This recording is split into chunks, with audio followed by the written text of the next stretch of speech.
ओम शांति।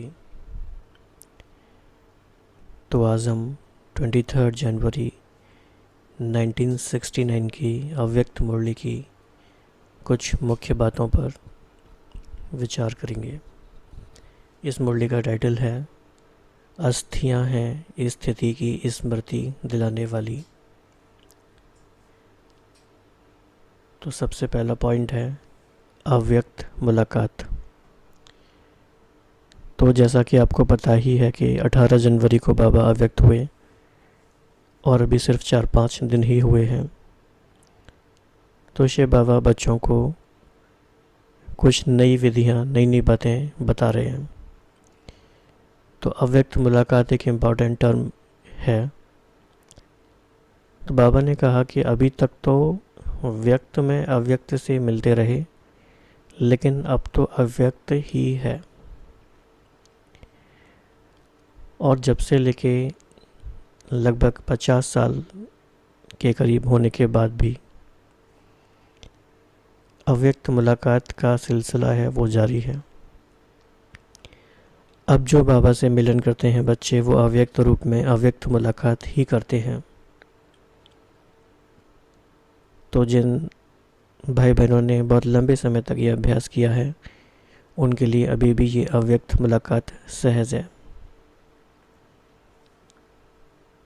तो हमें धीरे धीरे इस अभ्यास को और इस अनुभव को बढ़ाते जाना है। सेकंड पॉइंट है समझने का कि बाप और दादा दो हैं या एक है। तो नए नए भाई बहन, बाबा के नए नए बच्चे आते हैं तो उन्हें कन्फ्यूज़न होता है। तो जैसा कि हमें पता है कि बाप यहाँ पे है शिव बाबा के लिए, और दादा जो वर्ड यूज़ किया गया है वो है ब्रह्मा बाबा के लिए, यानी शिव बाबा और ब्रह्मा बाबा। क्योंकि अब दोनों ही अव्यक्त रूप में हैं और दोनों क्योंकि साथ ही आते हैं, इसीलिए दोनों को मिला के हम कहते हैं बाप दादा। लेकिन बाबा ने ये भी क्लियर किया कि बाप के बिना अब दादा काम नहीं करता और दादा के बिना बाप काम नहीं करता। दोनों का एक बहुत ही संगम युग में यूनिक पार्ट है। और ब्रह्मा बाबा एक ऐसी विशेष आत्मा है पूरे कल्प में, जिनका ये परम सौभाग्य है कि परमात्मा के संग उनका डायरेक्ट पार्ट है।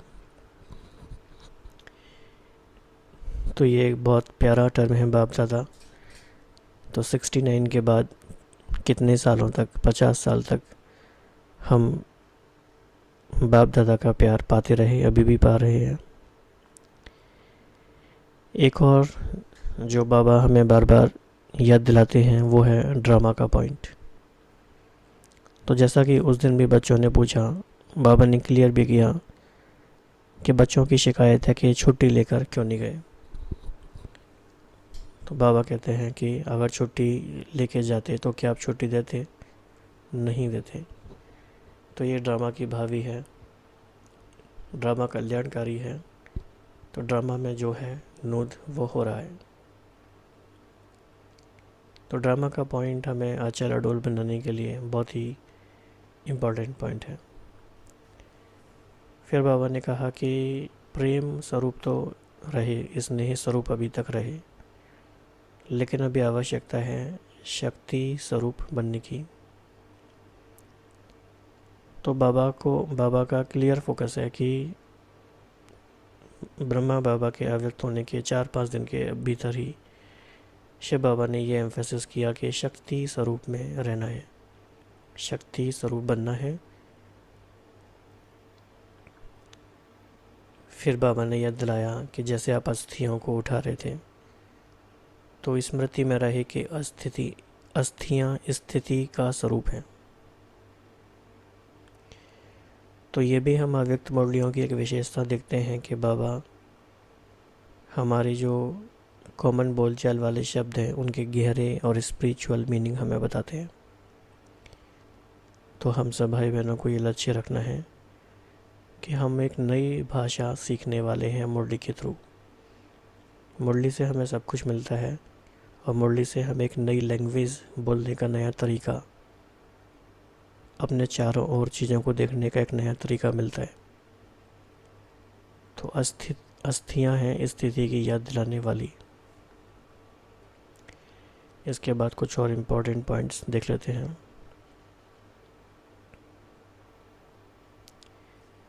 बाबा ने कहा, जितनी बुद्धि क्लियर होगी उसी अनुसार ही अव्यक्त मिलन का अनुभव कर सकेंगे। तो इस समय हम सबके सामने ये आवश्यकता है कि हम अव्यक्त मिलन का अधिक से अधिक अनुभव करें। पर उसके लिए क्या आवश्यकता है? बुद्धि क्लियर होगी तो। और बुद्धि क्लियर होने का क्या मीनिंग है, ये हमें वैसे तो आने वाली मुरलियों में और अच्छे से पता चलता जाएगा, लेकिन फिर भी अगर कहा जाए तो बुद्धि क्लियर मतलब उसमें कोई भी व्यर्थ संकल्प ना हो। व्यर्थ संकल्प आते हैं तो वो अव्यक्त मिलन का अनुभव कर नहीं सकेंगे। इसके आगे बहुत ही प्यारा महावाक्य है, एक एक महावाक्य में एक एक नज़र में बहुत कल्याण है। तो ऐसे महावाक्य हमें हमेशा याद रखने हैं, डायरी में भी नोट करने हैं, अनुभव में भी लेकर आने हैं। आप धीरे धीरे देखेंगे आने वाले 4-5 साल की ये जर्नी है अव्यक्त मुरली स्टडी की, तो आप देखेंगे कि कैसे एक एक महावाक्य में गहरे गहरे राज समाये हुए हैं। जब हम एकाग्रता से उनको अध्ययन करेंगे तो उनकी गहराई में जाते जाएंगे। और दृष्टि का बहुत महत्व है, तो एक एक नज़र में भी बहुत कल्याण है, इसका अनुभव भी करेंगे। तो हर दिन हम ना सिर्फ मुरली का अध्ययन करेंगे, बल्कि अव्यक्त मिलन का भी अनुभव हम मुरली के साथ साथ करेंगे। फिर बाबा ने एक बहुत गहरी बात बताई कि अव्यक्त स्थिति से कर्मेंद्रियों द्वारा कर्म ऐसा होगा जैसे श्रीमत राय दे रही है। तो ये इस मुरली का एक बहुत ही सिग्निफिकेंट महावाक्य है, जिसको कि हमें अनुभव में लेकर आना है। बहुत भाई बहनों का ये अनुभव है भी, वो सुनाते भी हैं कि जब बहुत अच्छी स्थिति में, अव्यक्त स्थिति में स्थित होते हैं तो सारे कर्म एक्यूरेट होते हैं, श्रीमत के अकॉर्डिंग होते हैं। इस अनुभव को हमें बढ़ाते जाना है। This is very very very important point for practice.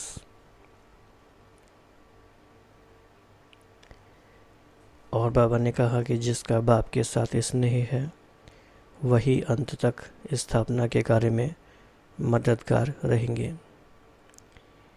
तो स्थापना के कार्य में हम जब तक मददगार नहीं बन सकते, जब तक कि हमारा दिल का सच्चा स्नेह बाबा के साथ नहीं है।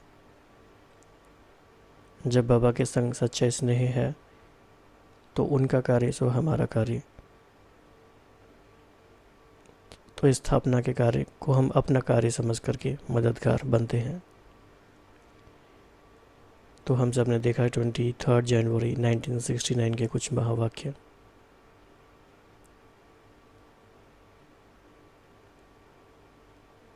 तो धीरे धीरे हमें पूरे दिन में अव्यक्त स्थिति के लिए ज़्यादा से ज़्यादा टाइम निकालना है। व्यक्त बातों से, व्यक्त भाव से दूर होते जाना है। और जैसे बाबा ने कहा कि एक एक नज़र में बहुत कल्याण है, तो आइए हम सब मिलके अगले 3 मिनट्स के लिए अव्यक्त मुलाकात का अनुभव करते हैं। ओम शांति।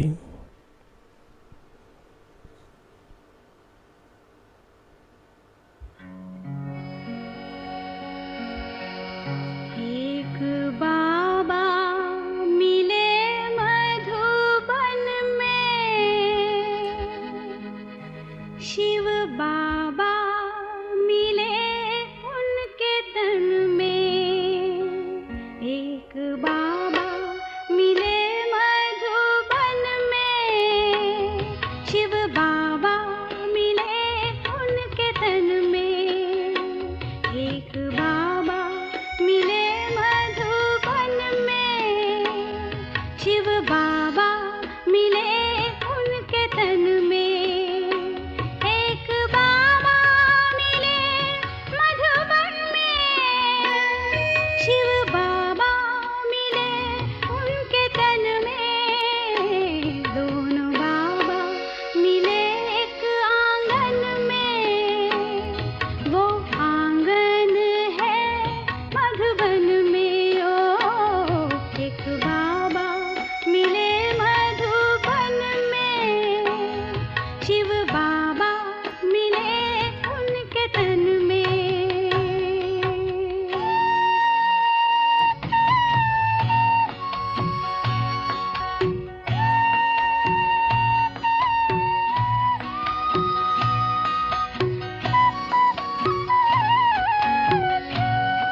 रूहानी